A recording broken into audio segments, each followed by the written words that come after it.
세상 모든 민족이 구원을 얻기까지 쉬지 않으시는 하나님, 주의 심장 가지고 우리 이제 일어나 주 따르게 하소서. 세상 모든 육체가 주의 영광 보도록 우릴 부르시는 하나님, 주의 손과 발 되어 세상을 치유하며 주 섬기게 하소서. 물이 바다 덮음같이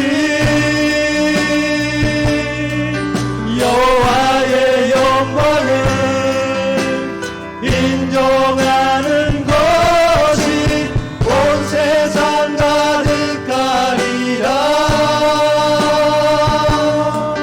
물이 바다 덮음같이, 물이 바다 덮음같이, 물이 바다 덮음같이, 물이 바다 덮음같이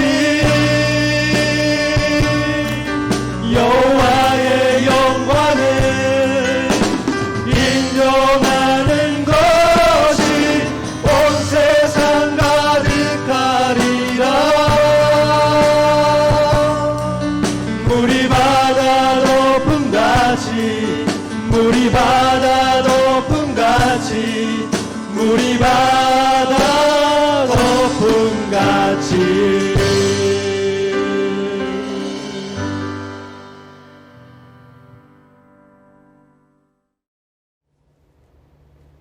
안녕하세요.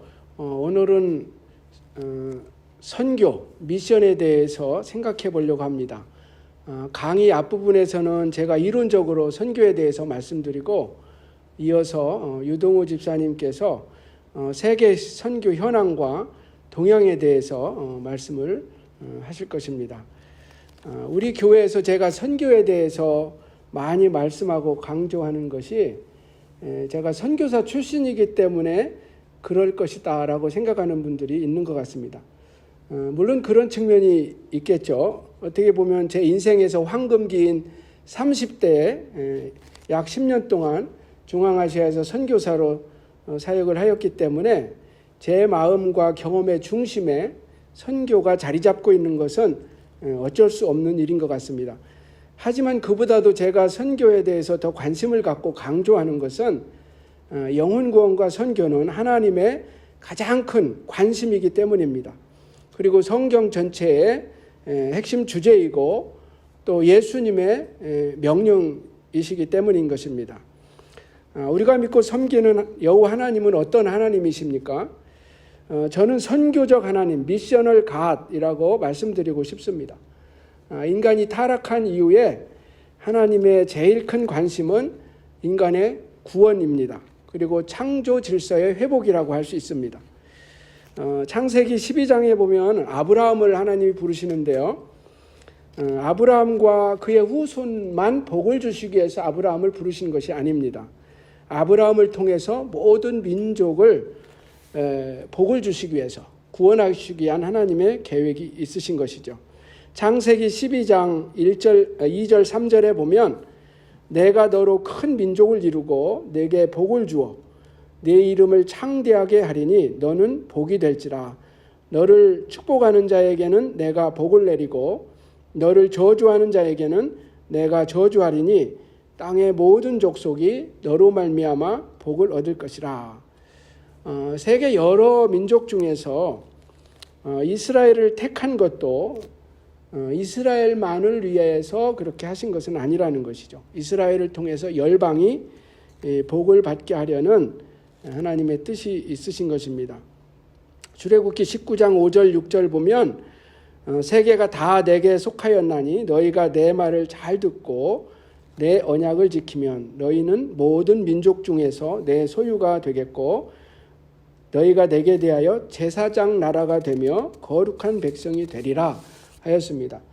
여기서 제사장 나라는 세계 여러 나라와 민족의 구원을 위해서 제사장 직분을 가졌음을 의미하는 것입니다. 그러니까 이스라엘은 이스라엘을 위해서 존재하는 것이 아니라 제사장 나라로서 다른 나라와 민족을 위해서 선택받은 것입니다.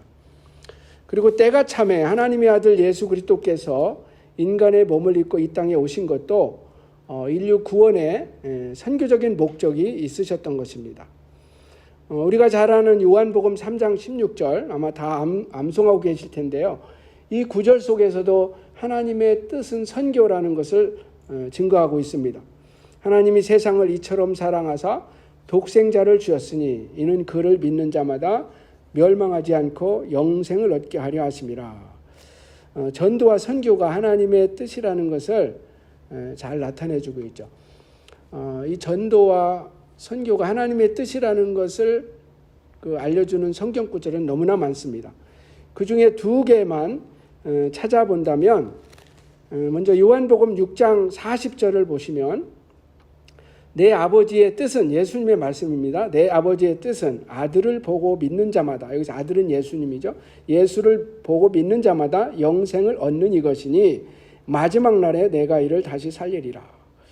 또 디모데전서 2장 4절 5절 사도 바울이 한 말입니다. 하나님은 모든 사람이 구원을 받으며 진리를 아는 데 이르기를 원하시느니라. 하나님은 한 분이시요 또 하나님과 사람 사이의 중보자도 한 분이시고 사람이신 그리스도 예수시라. 여러분 교회 존재 목적이 선교에만 있는 것은 아닙니다. 예배, 교육, 친교, 또 사회 봉사와 같은 여러 가지 사역을 교회가 감당해야 하는 것이죠. 그러나 교회의 우선적인 사명이 무엇이냐, 가장 중요한 사명이 무엇이냐 하면 선교라고 분명하게 말씀드릴 수 있습니다. 교회는 선교적 교회가 되어야 합니다. 그러니까 미셔널 처치가 되어야 되는 것이죠. 하나님은 선교적 하나님이시고 또 교회는 선교적 교회가 되어야 하는 것입니다. 자, 어떤 근거로 그렇게 말씀드릴 수 있습니까? 먼저 예수님의 지상 명령이 선교였기 때문입니다. 예수님이 유언과 같이 주신 말씀이 세계 선교 명령입니다. 우리가 잘 아는 마태복음 28장 19절 20절에 보면 예수님의 지상 명령 더 그레이트 커미션이 나오죠. 그러므로 너희는 가서 모든 민족을 제자로 삼아 아버지와 아들과 성령의 이름으로 세례를 베풀고 내가 너희에게 분부한 모든 것을 가르쳐 지키게 하라. 내가 세상 끝날까지 너희와 항상 함께 있으리라. 뿐만 아니라 선교는 성령 받은 사람의 가장 두드러진 특징이라고 할 수 있습니다. 우리가 예수 믿고 성령으로 충만케 된 사람은 어떤 특징이 있냐면 복음을 전하는 그런 선교에 동참한다는 것입니다. 우리가 잘 아는 사도행전 1장 8절이죠. 오직 성령이 너희에게 임하시면 너희가 권능을 받고 예루살렘과 온 유대와 사마리아와 땅끝까지 이르러 내 증인이리라. 여기 보면 성령 받으면 땅끝까지 이르러 내 증인이 되리라 이렇게 말씀했습니다. You will be my witnesses. 너희가 증인이 되어야 한다가 아니라 증인이 될 것이다. 그러니까 성령 받으면 누가 시키든 안 시키든 복음을 전하고 선교하는 사람이 된다는 것입니다. 자, 이런 이야기가 사도행전 전체에 나오죠. 그래서 성령 받은 사도들과 초대교인들이 예루살렘에서 시작해서 온 유대와 사마리아와 땅끝까지 이르러서 복음을 전하는 것입니다. 선교에 있어서 민족의 개념이 얼마나 중요한지에 대해서 잠깐 생각해 보려고 합니다. 예수님은 지상명령에서 너희는 가서 모든 민족을 제자로 삼으라 말씀하셨죠. 그러니까 모든 나라에 가서 복음을 전하라고 하지 않고 모든 민족을 제자 삼으라고 말씀하셨어요. 여기서 민족은 선교학적인 용어로 에스닉 그룹이라고 합니다. 그러니까 어떤 나라와는 달라요. 민족은 정치적인 개념이 아니라 문화적인 개념이죠. 민족은 언어와 문화, 풍습을 공유하는 그 집단을 얘기하는 것입니다. 예를 들어서 미국이라는 나라는 한 민족으로 이루어진 게 아니죠. 여러 민족이 함께 미국이라는 나라를 이룹니다. 이런 상황에서 선교의 대상은 나라라기보다는 민족들, 종족들이라고 할 수 있습니다. 자, 이야기하다 보니까 선교가 뭔지 정의를 하지 않았네요. 여러분, 선교가 무엇일까요? 전도와 선교의 차이점이 무엇일까요? 전도는 우리가 잘 아는 것처럼 복음을, 예수 그리스도를 전하는 것이 전도죠. 선교는 일반적으로 타문화권에 가서 이제 복음을 전하는 것이라고 할 수 있는데, 이제 선교는 좀 복잡합니다. 복음을 전하는 것뿐만 아니라 거기에 플러스 알파가 있습니다. 그래서 훌러 신학교 교수였던 도널드 맥가브란 박사, 도널드 트럼프가 아니라 도널드 맥가브란 박사가 선교에 대해서 잘 정의를 했는데요. 제가 한번 읽어드릴게요. 여러분 한번 화면을 보시면 될 것 같습니다. 선교란 예수 그리스도를 알지 못하는 자들과 예수 그리스도께 전혀 충성을 바치지 않고 있는 자들에게 지리적, 문화적, 종교적 경계선을 넘어 가까이 다가가서 적절한 현장화를 통해 복음을 전하는 것이며 그들을 일깨워 그리스도를 그들의 주와 구주로 받아들이게 하며 선교 현지 교회의 신실하고 믿음직하며 책임 있는 구성원이 되게 하는 것이다. 그리고 성령의 인도하심에 따라 복음 전도와 정의 실현을 위해 일하며 하나님의 뜻이 하늘에서 이룬 것처럼 선교 현장에서도 이루어지도록 협력하는 것이다. 굉장히 복잡하죠. 이 선교에 대해서 이렇게 정의할 수 있는 것입니다.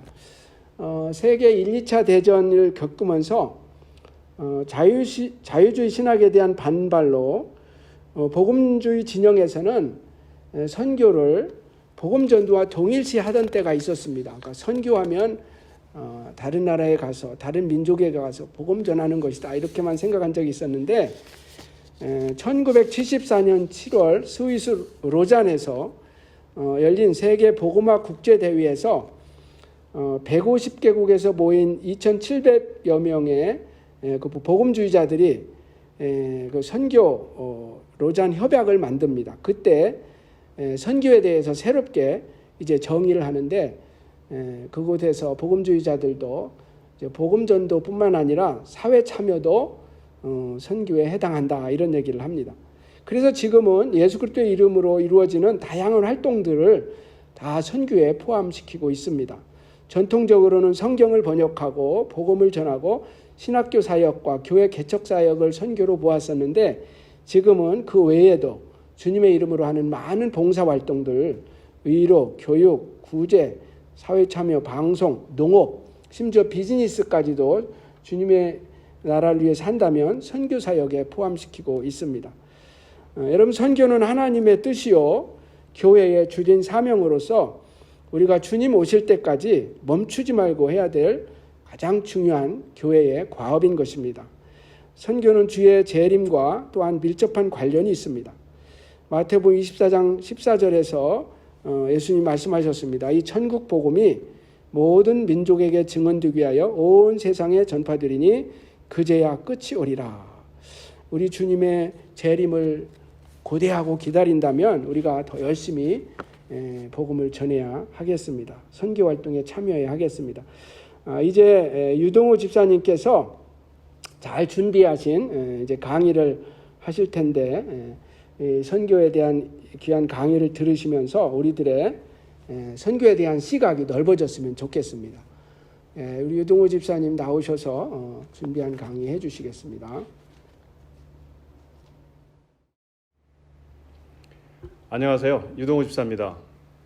오늘은 세계 선교 현황과 이에 관련한 주요 동향에 관해서 말씀드리겠습니다. 제가 참고한 자료는 이 슬라이드에서 보시다시피 조슈아 프로젝트를 주로 활용을 했고, 그리고 남부 침례교단에서 운영하는 인터내셔널 미션 보드에 나온 자료들을 주로 활용하였습니다. 나머지 자료들은 자세한 것들은 이 목록을 보시면 잘 아실 수 있을 것입니다. 아까 목사님께서 말씀하셨듯이 예수님의 마지막 유언이죠. 지상 명령, Great Commission인데요. 이것은 마태복음 28장 19절에서 20절 말씀처럼 너희는 가서 모든 족속으로 제자로 삼아 아버지와 아들과 성령의 이름으로 세례를 주고 내가 너희에게 명령한 것이라고 하셨습니다. 그들에게 가르쳐 지키게 하라 그러셨습니다. 그리고 마태복음 24장 14절에는 이 천국 복음이 모든 민족에게 증거되기 위하여 온 세상에 전파되리니 그제야 끝이 온다고 하셨습니다. 그제야 끝이 온다는 말씀은 예수님께서 다시 오신다는 말씀입니다. 그래서 우리가 모든 민족과 열방에게 예수님의 말씀을 전하면 예수님이 다시 오신다는 그런 소망을 갖고 저희들이 선교에 대해서 임해야 될 것이라고 생각합니다. 오늘 말씀드릴 세계 선교 현황에 관해서 한 17개 가지의 현황들이 있는데 하나씩 짚어가면서 말씀드리도록 하겠습니다. 첫 번째 동해에 관해서는 전 세계적인 크리스천의 놀라운 성장이란 주제가 있습니다. 여기서 그 크리스천이티, 기독교 신자와 그 다음에 이벤젤리컬스, 복음주의자에 대해서 간단하게 정의를 하면은 크리스천이티는 넓은 광범위한 의미의 신자를 말합니다. 그냥 내 자신이 기독교인이라고 하면은 그렇게 부르는 사람들을 말하고 있고요. 이벤젤리컬 하면은 크리스천 중에서도 내가 복음을 인격적으로 영접한 그러한 영접한 사람들을 말하고 있습니다. 전 세계적으로 주요 종교의 그 연간 성장률을 보면은 인구 성장률이 1.2%입니다. 거기에 반해서 그 회교도들 이슬람익은 1.9%의 성장률을 보이고 있고 우리 기독교는 1.2%의 성장률을 보이고 있습니다. 이러한 주요 종교의 증가 추세는 1900년부터 2050년까지 비교해 보면은 기독교는 완만하게 성장할 것이고 반면에 무슬림과 불교와 힌두교들은 이보다 빠른 성장을 할 것이며 또한 비신자들도 같이 빠른 속도로 성장을 할 것으로 저희들은 보고 있습니다. 이러한 복음주의자들의 연간 성장률을 저희들이 그 크리스천, 기독교의 신자들의 성장률과 비교해 보면은 좀 고무적이기도 합니다. 전 세계적으로 복음주의자들의 성장률은 다른 종교에 비해서 특히 이슬람, 힌두교에 비해서 힌두교와 그 다음에 회교도에 비해서 높은 성장률을 보이고 있습니다. 그래서 지금 현재 매일 그 그리스도를 따르는 크리스천들은 하루에 약 5만 5천 명씩 생겨나고 있고 그리고 1년에 약 3,500개의 교회가 매주 만들어지고 있습니다. 그래서 이 상황을 비교해 보면 1965년에는 주님을 영접한 이벤젤리컬의 숫자가 9천만여 비해서 2015년도에는 6억 5천만이라고 약 9%의 그 전체 인구 수의 9%의 비율을 차지하고 있습니다. 또한 이러한 괄목할 만한 성장을 보인 국가들을 보시면은 중국과 이란, 그 다음에 인도네시아 등이 있는데요. 중국은 1949년도에는 약 100만 명 이하였습니다. 그렇지만 2016년에 보면은 8천만에서 1억 명을 하고 있고 현재도 매일 6천 명 이상씩 넘는 사람들이 크리스천이 되고 있습니다. 또한 그 회교 국가인 이란은 1979년도에는 약 500명의 극소수의 크리스천이 있었습니다. 하지만 2016년도에는 약 100만 명의 크리스천들이 예상되고 있고 그 많은 사람들이 이란을 또 탈출하는 탈출 러시가 이루어지기도 했습니다. 또 인도네시아는 보면은 인도네시아는 여러분도 아시겠지만 세계에서 가장 큰 이슬람 국가입니다. 지난 몇 년 동안 7만 개의 새로운 가정교회가 세워져 있고 이 인도네시아 인구의 약 15% 이상이 지금 기독교인이 되어 있습니다. 그리고 인도네시아 정부는 이 기독교인 수가 증가함에 따라서 이를 상당히 위험 요소로 생각하고 그 그리스도인들을 숫자를 통계를 파악하는 것을 중단했습니다. 또한 인도는 제2의 차이나처럼 굉장히 빠른 속도로 크리스천들이 증가하고 있고 몽골과 방글라데시도 마찬가지로 많은 크리스천들이 증가하고 있습니다. 이렇게 전 세계적인 크리스천의 그 놀라운 성장들이 보이는 의미는 보면은 역시 수학의 주님이 일하고 있는 것에 저희들이 격려받을 수 있고요. 또한 하나님의 영은 전 세계에서 일하고 계시며 우리 믿는 신도들로 하여금 참여할 수 있는 특권과 기회를 주고 계십니다. 그리고 이것이 하루 이틀에 끝나는 것이 아니고 우리가 장기적으로 헌신해야 되는 그런 장기적 헌신의 중요성을 깨달을 수 있게 해주시고 또 우리 그리스도인들은 영적으로나 신체적으로 육체적으로 건강한 자녀들을 육성해야 되는 그런 책임도 느끼게 하여 줍니다. 그 다음에 두 번째 동향에 대해서는 1990년대 정점 이후에 그 에반젤리컬스, 그 구원 복음주의자들이죠. 복음주의자들이 성장이 둔화된 상황에 대해서 알아보도록 하겠습니다. 1990년 정점 이후에 에반젤리칼의 성장은 굉장히 빠른 속도로 둔화되고 있습니다. 1990년대는 약 6%의 성장률을 가지고 있었지만 현재는 아까 전에 슬라이드 보셨듯이 한 2.9%, 3%의 성장률을 가지고 있습니다. 기록하고 있습니다. 그래서 중국도 성장이 둔화되어 있고 그 다음에 대한민국은 정체화되어 있고 유럽과 서구는 상당히 빠른 속도로 감소하고 있습니다. 또한 이것을 미국과 전 세계적으로 비교해 보시면은 미국에서는 그 기독교와 그 복음주의자들의 증가율이 0.5%, 0.3%로 굉장히 낮습니다. 하지만 이를 전 세계적으로 보면은 에반젤리칼의 성장률은 2.6%로 굉장히 높습니다. 또한 이것을 미국 내에서의 다른 종교들과 비교해 보면은 불교와 힌두교, 그 다음에 이슬람학교들은 굉장히 높은 빠른 성장률을 보이는 반면에 특히 그 기독교와 그 복음주의자들의 복음주의 에반젤리칼들은 상당히 저조한 성장률을 보이고 있다고 볼 수 있습니다. 이는 굉장히 많은 시사점을 보여주고 있습니다. 우리가 오늘도 이 부단한 그 영적 전쟁에서 어떻게 우리가 싸워서 승리해야 되는지를 우리가 알아야 하고 우리가 각성해야 되고 우리가 노력해야 할 줄 믿습니다. 또한 비신자의 절대적 숫자도 증가하고 있습니다. 1900년대에는 비신자의 숫자가 1.6 빌리언의 숫자가 되어 있지만 2016년대에는 그보다 5배인 4.96 빌리언의 숫자가 되어 있습니다. 점점 주님을 멀리하고 믿지 않는 사람들도 많아지고 있다는 것입니다. 또 이 반에서 이에 글로벌하게 다문화 선교사의 숫자가 늘고 있을까요? 줄고 있을까요? 애석하게도 2000년도에는 45만 명이 2016년도에는 38만 6천 명으로 줄었습니다. 특히 미국에서 감소세가 뚜렷했는데 90%가 감소했고 영국에서는 5%, 전 세계적으로는 약 5%의 감소가 보여지고 있습니다. 또 이러한 그 트렌드의 그 의미를 보면은 주님의 지상 대명령은 아직 완료되지 않습니다. 주님은 아직도 추수할 밭에서 우리들을 부르고 계시고 계속적으로 우리들의 참여를 원하고 계십니다.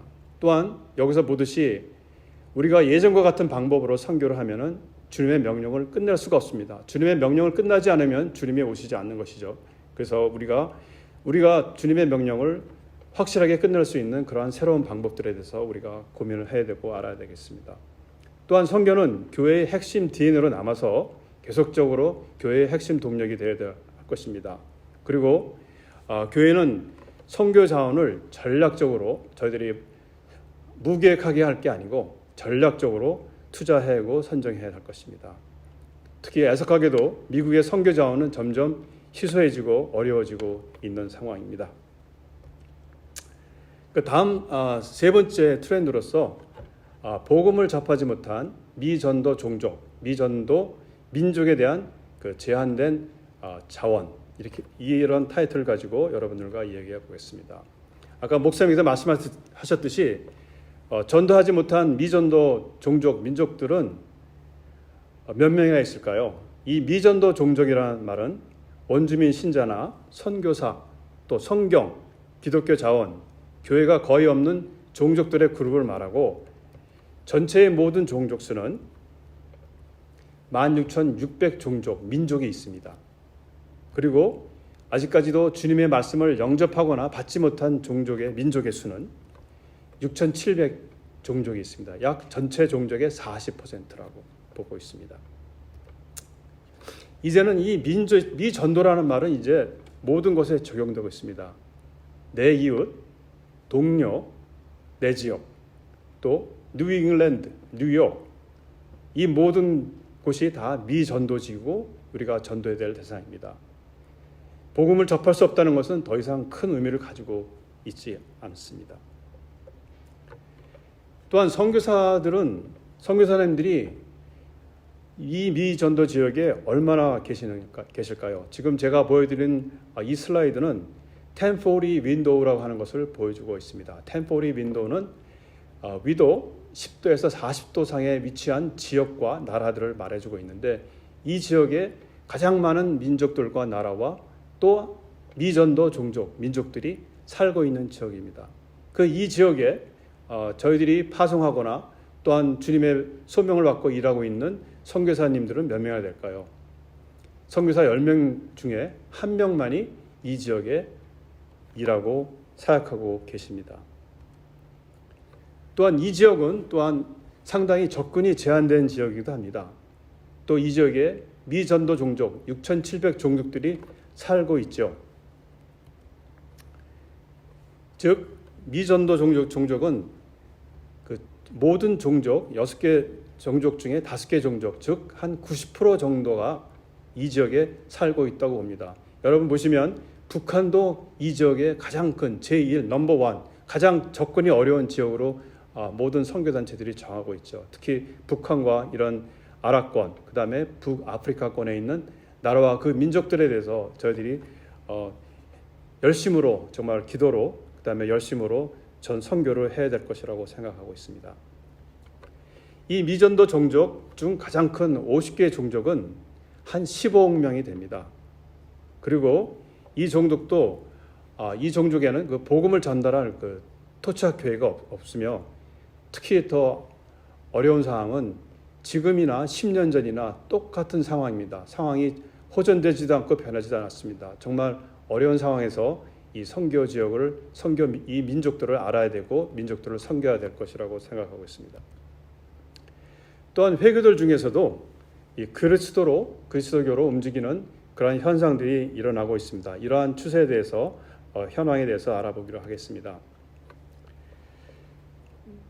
무슬림 중에서 그리스도로 회심하는 율이 2000년도에서 2011년 사이에 급증하고 있습니다. 하지만 이들 힌두나 회교나 불교도 중에서 기독교를 아는 사람은 얼마나 될까요? 81%가 모르고 있습니다. 19%, 20%가 알고 있죠. 그러니까 대부분 다 모른다고 볼 수가 있습니다. 그래서 우리는 이 회교도들에서 선교할 지역으로서 전략으로서는 그 난민과 이민자들 사이에서 이 지역 선교가 중요하다고 생각됩니다.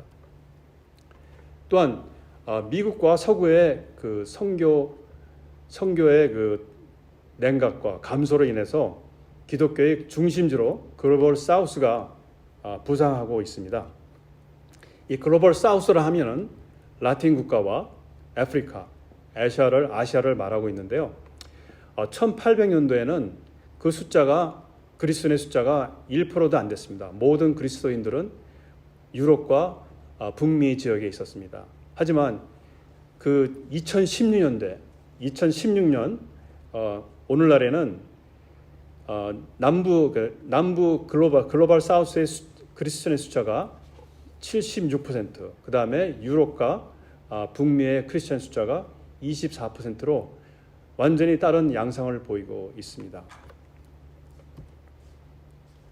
그래서 미국과 유럽의 새로운 그리스도인의 한 명당 그 글로벌 사우스의 그리스도인은 29명의 비율로 있다고 보면 됩니다. 이러한 그리스도교 교회의 그 새로운 얼굴들의 지역들은 이제 변하고 있습니다. 나이지리아인, 브라질 분들, 그다음에 인도, 중국 같은 국가에서 새로운 교인들이 늘어나고 있습니다. 또 이러한 분들이 선교사로서 부상하고 있습니다. 그래서 템포리 윈도우에 라틴 아메리칸이나 나이지리안, 그다음에 인도, 필리핀, 중국, 한국에서 파송된 선교사들이 정말 미전도 종족과 근접이 제한된 국가들에 대해서 열심히 헌신적으로 주님의 말씀을 전하기 위해서, 주님의 지상 명령을 수행하기 위해서 노력하고 있습니다.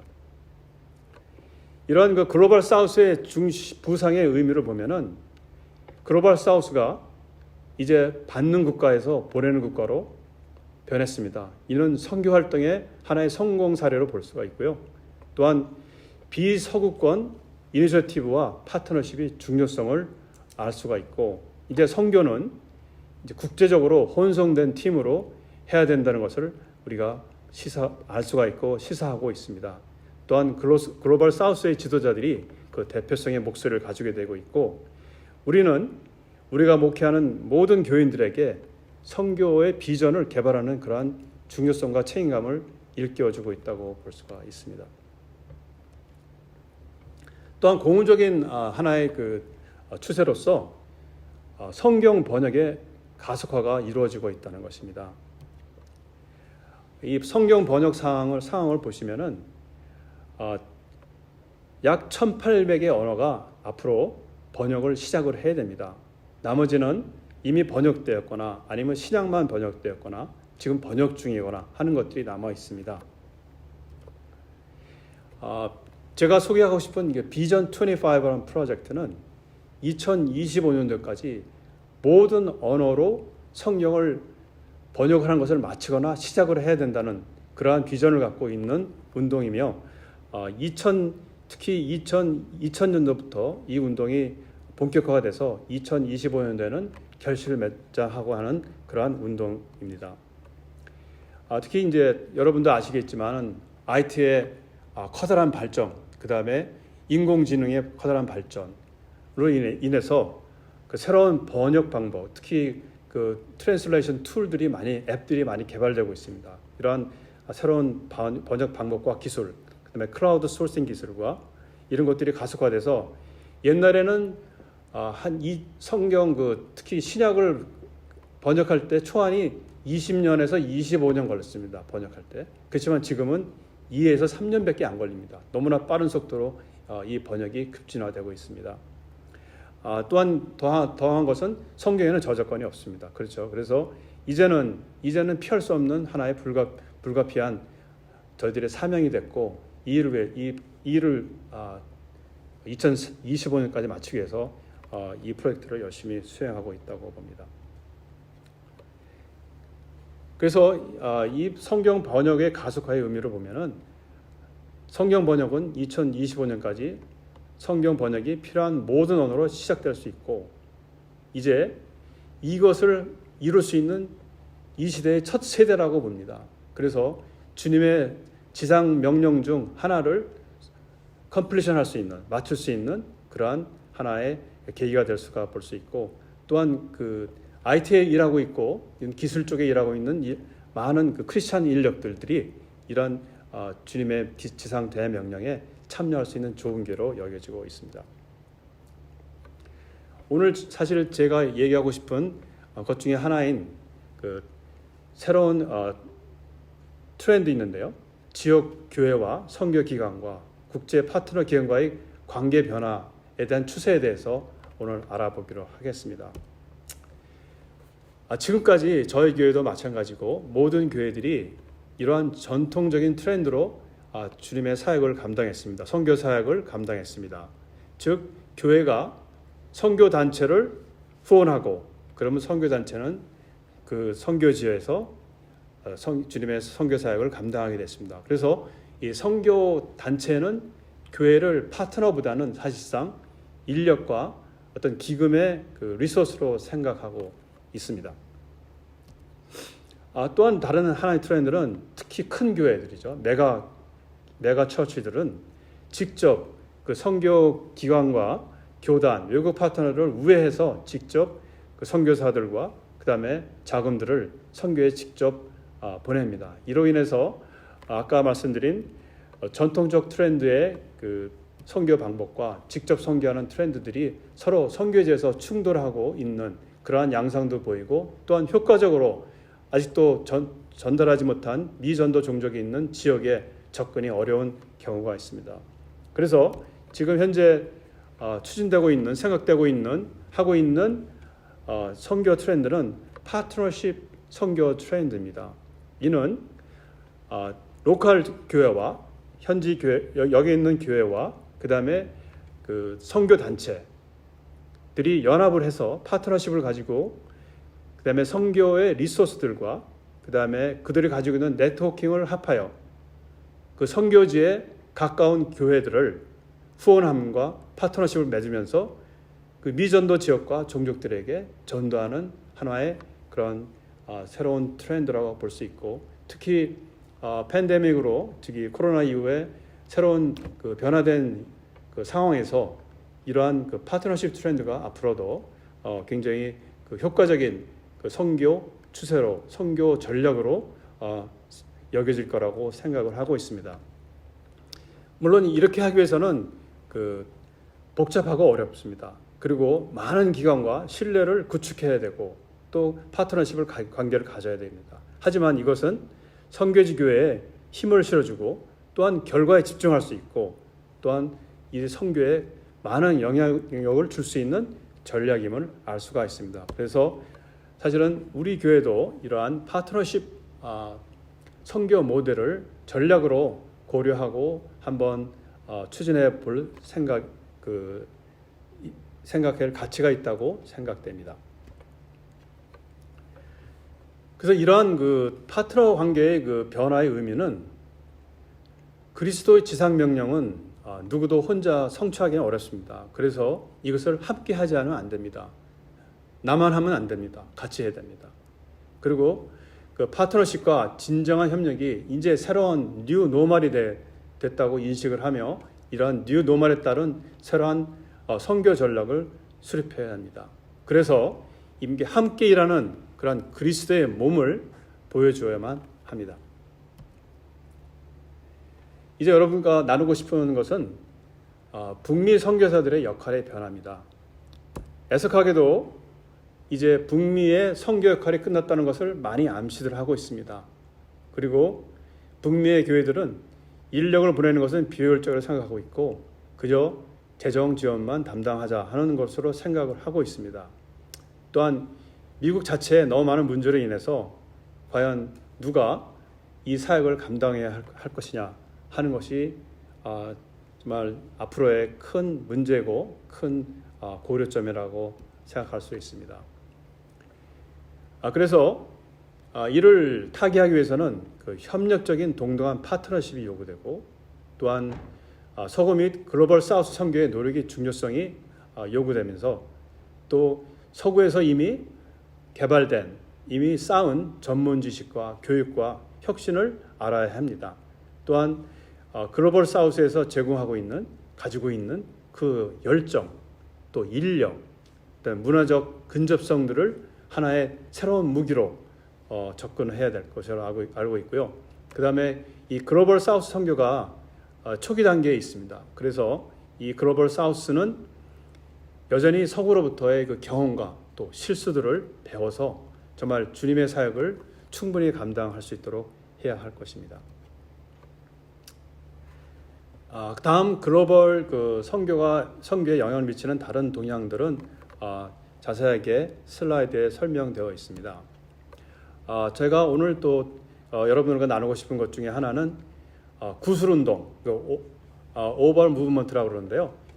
여러분들 아시겠지만 유튜브라든가 SNS라든가 그 다음에 이러한 그 무비라든가 이런 것들이 컨텐츠 프로바이더라든가 이런 것들이 굉장히 지금 저희가 설명하고 있는 이러한 예배 형식도 이런 것들이 다 지금 하나의 그 좋은 이해가 될 수 있습니다. 그래서 책보다는 그 구두 학습과 그 다음에 영화 이런 것들을 통해서 주님의 말씀을 더 효과적으로 전달하기 원하고, 또한 지금 현재 큰 트렌드로 되고 있는 산업혁명 4.0, 특히 그 자율주행차, 그 다음에 모빌리티 변화 등 공유 경제 등 이런 걸 통해서 시골보다는 메가 시리에 큰 도시에 집중하는 경향이 있습니다. 그러면 우리의 선교지도 또한 이러한 큰 도시에, 그다음에 주거지에, 이 아파트 등의 선교를 감당해야 될 것으로 알고 있습니다.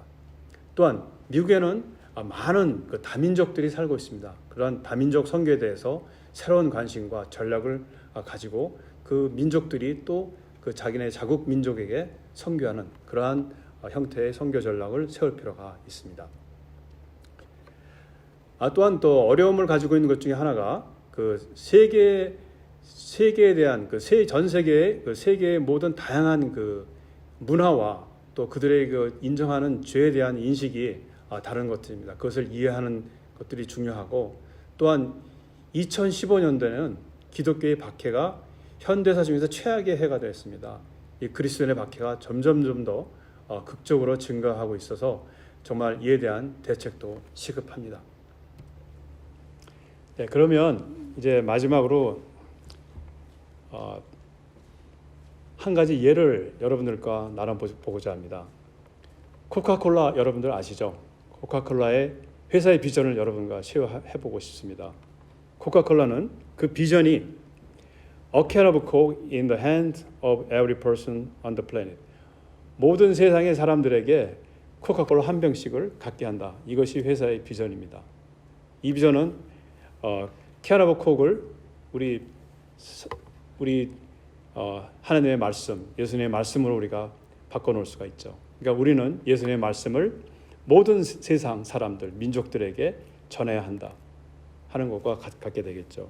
그런데 이 회사는 이 코카콜라를 모든 사람에게 한 병씩 팔기 위해서 이를 말에다 싣고요, 그 다음에 배에다 싣고, 그 다음에 손수레에다 싣고, 자전거에다 싣고, 오토바이에 싣고, 또는 불교도들한테도 이 콜라를 팔고요.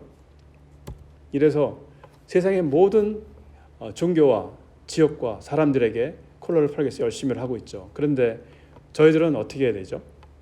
이것이 저희들이 앞으로 풀어야 할 숙제라 생각하고 우리들이 해야 할 사명이라고 생각합니다.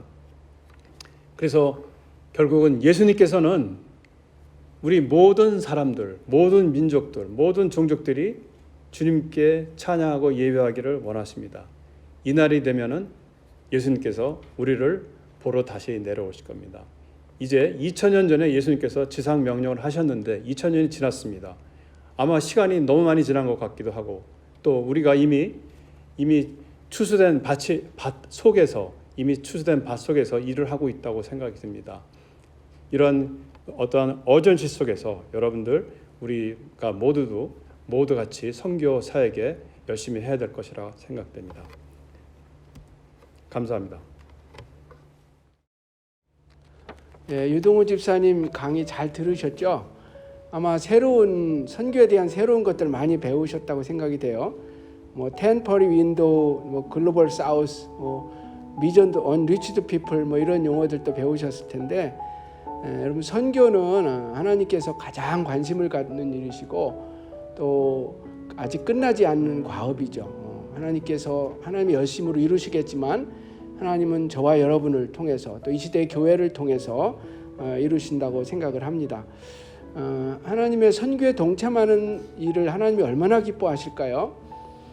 예수님께서 복음과 선교를 위해서 헌신하는 사람에게 어떤 복을 주실지에 대해서 말씀하신 말씀이 있습니다. 마가복음 10장 29절에서 30절에 보면은 예수께서 이르시되 내가 진실로 너에게 이르노니 나와 복음을 위하여 집이나 형제나 자매나 어머니나 아버지나 자식이나 전토를 벌인 자는 현세에 있어 집과 형제와 자매와 어머니와 자식과 전토를 100배나 받되 박해를 겸하여 받고 내세에 영생을 받지 못할 자가 없느니라. 여러분 선교지에 가면 좋겠지만 직접 가지 않아도 얼마든지 선교에 동참할 수 있습니다. 아까 유 집사님 얘기하신 것처럼 우리가 얼마든지 동참할 수 있고요. 또 기도로, 또 헌금으로도 할 수 있고 또 이 지역 사회에서도 또 미전도 정족을 향해서 복음을 전할 수 있습니다. 아까 유동호 집사님 마지막으로 언급한 구절 기억하시죠? 이제 요한이 환상 중에서 본 그 말씀입니다. 이제 모든 나라와 민족과 정족 가운데서 함께 그 하나님의 나라에서 하나님을 찬송하게 예배하는 그런 환상이죠. 저는 이 비전을 통해서 세계 선교 과업이 반드시 성취될 것을 미처 의심치 않습니다. 그것을 사도 요한이 미리 본 거예요. 2000년 전에 선교가 완전히 완성되는 것을 본 것이죠.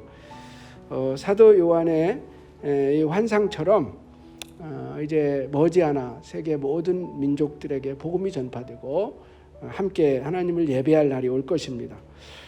우리도 사도 요한의 이러한 비전을 동일하게 보면서 가든지 또는 보내든지 어디에 있든지 어떤 일을 하든지 하나님이 기뻐하시는 이 선교에 동참해서 그날에 하나님께 많은 칭찬을 받는 저와 여러분 우리 교회가 되었으면 좋겠습니다.